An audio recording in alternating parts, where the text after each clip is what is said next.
আজ বাংলাদেশের জন্য একটি কালো অধ্যায়, হৃদয়স্পর্শী দিন।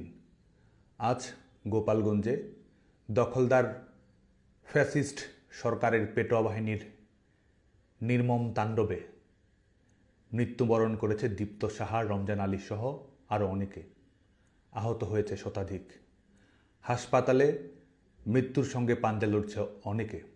এখনও সন্ত্রাসী বাহিনীর তাণ্ডবে প্রতিরোধ অব্যাহত রাখার চেষ্টা করে যাচ্ছে মুক্তিকামী মানুষ। আজ দখলদার সরকার এবং তাদের পেটোয়া বাহিনীর হাতে ছিল ট্যাঙ্ক, গোলাবারুদ।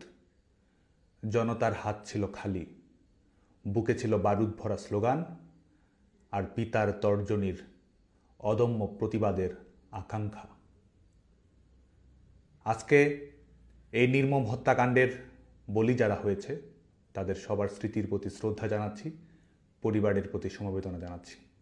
বিগত কয়েকদিন ধরেই গোপালগঞ্জে একটি কিংস পার্টির সফরকে কেন্দ্র করে পরিবেশ পরিস্থিতি উস্কানিমূলক, হিংসাত্মক করার অপচেষ্টা করে গেছে এই দখলদার সরকারের পেটোয়া বাহিনীর গোষ্ঠীটি।